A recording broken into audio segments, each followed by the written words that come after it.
Hi, welcome to Surviving Motherhood. So I am pretty excited.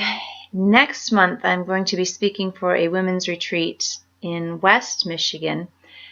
And, the theme for the weekend is Be Still. God's got this.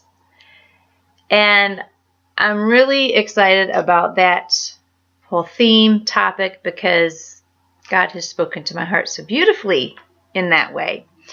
But the plan for the weekend is that we are going to take a close look at Exodus chapter 14, and our anchor verse is going to be verse 14, which you might notice on my blog.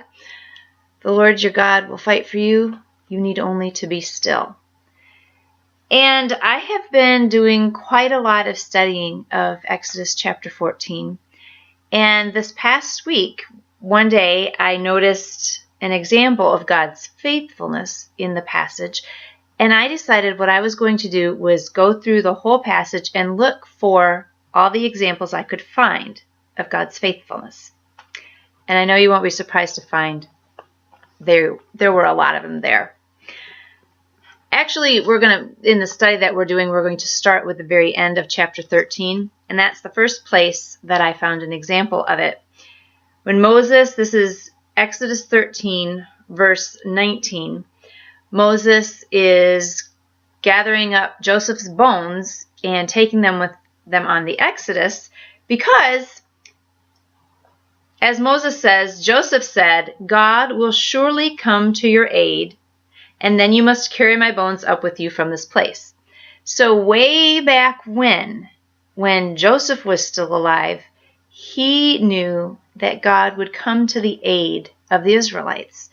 And then years and years and years later, it happened. Moses reminded the Israelites that Joseph said, God will surely come to your aid. And here he was doing it.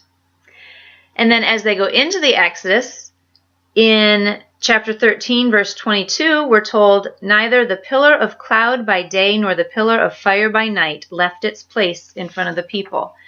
And that just stood out to me because God was in the pillar of fire by night, the pillar of cloud by day, and he never left the people. He's faithful.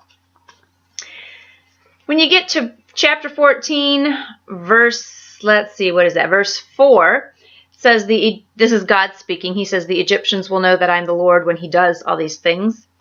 And then again in verse 18, he says, the Egyptians will know that I am the Lord when I gain glory through Pharaoh.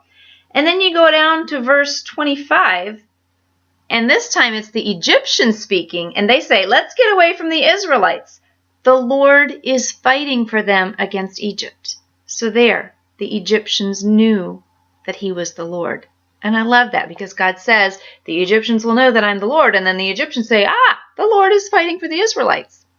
So again, he says something and he does it. Then in verse 26 of chapter 14, the Lord said to Moses, stretch out your hand over the sea so that the waters may flow back over the Egyptians. So Moses stretched out his hand, and guess what happened? The sea went back to its place. Those are just a few of the examples I've seen in the study, and I'm sure I'll find more as I look harder. But what I loved was the act of looking for God's faithfulness and finding it in the Word. But it makes me wonder, what if you and I looked for God's faithfulness in our lives? What if we trusted that when God makes us a promise, he's going to keep it? And what if we watched for it?